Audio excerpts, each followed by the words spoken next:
Today, I want to share a few tips of how to win the bidding war. So let's face it, you are in a competitive market. I have seen properties got 10, 20, or even 30 plus bids all the time. So it is extremely rough to really stand out from the competition to win these bids. And to just see the process get repeated over and over and not be able to get the dream house you want is really mentally and emotionally draining. And I get it. And that's why today I want to tell you a few things that will help you maximize your chance of winning the bids. Rule number one, set the right expectation. It's your agent and broker's responsibility to really inform you and educate you about how the market is doing, the market dynamics, and also how do you manage your budget. In the extremely competitive market, you really have to be able to stay well within your budget. So when you see your dream house, you have the flexibility of really step it up to compete and be the winner. Tip number two, understanding the seller's situation. What I mean by saying understanding the seller's situation is everyone who's selling their house have their unique reason. Sometimes people need to relocate for work. Sometimes people need to upgrade their house for more family members. And sometimes there is simply just get tired of their current places. They want to just move to a new place, right? There's all kinds of reasons. And with all these different reasons, they come with different priorities. So knowing these priorities will really help you to calibrate your package and really make it fit the situation for the seller and maximize your chance to win. Tips number three, price point. This seems to be a no-brainer. The higher the price, the more chance to win.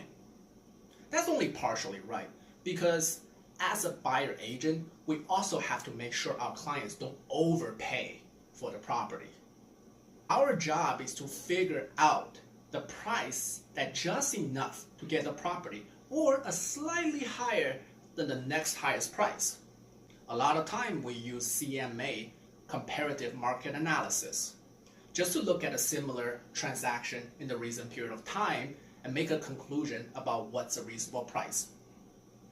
But in the market, when the price is going up really quickly, we're really fighting an uphill battle, and this method sometimes do not work.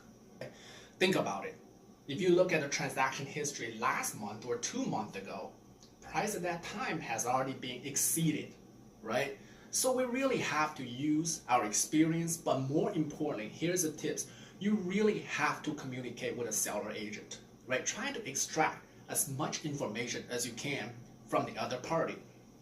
Nowadays, a lot of time, people submit their offer at the last 5 minutes. So as a buyer agent, they really have to be on their toes and make phone calls and make sure they know the situation. If there's 10 offers versus if there's 20 offers, or if there's 1 offer, your strategy will be different, right? So as a buyer, you have to be able to be proactive and work with your agent at that last 10 minutes, 20 minutes, 30 minutes.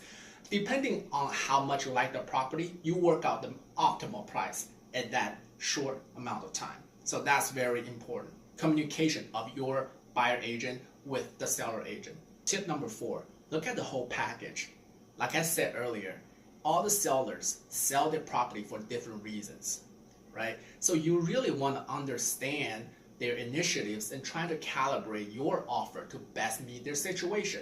Okay, sometimes seller sell their house because they're relocating for a job. In this case, usually it's very urgent.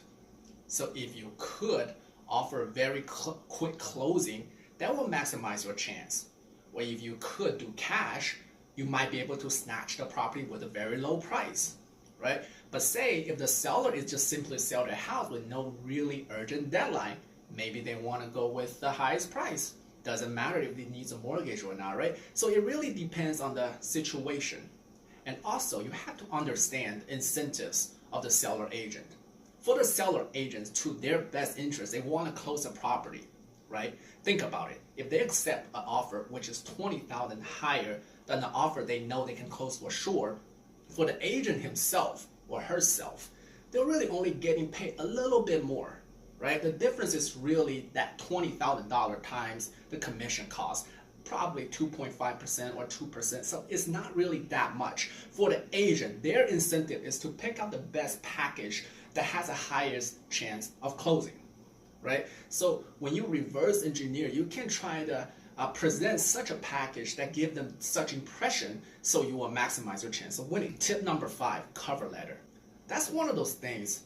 There's only upside, there's very limited downside. You spend 10 minutes, 20 minutes to draft a cover letter, and if it works, it works. Same situation when the seller saw the cover letter, it would be like, oh my God, they're just like us, right? In this case, there's emotional investment.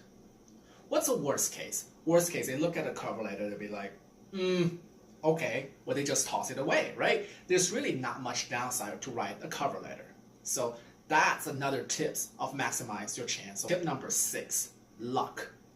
Okay, I have to admit, obviously, there is luck involving every bidding war, right? If there's this guy jumping in with $1 million higher than the listing price, hey, you're out of luck, right? But this doesn't happen very often, right? When you do your due diligence, when you look at a property that's well within your budget, when you do the things that I just told you, you have a really good chance to win. That being said, time is up, and I'll see you next time.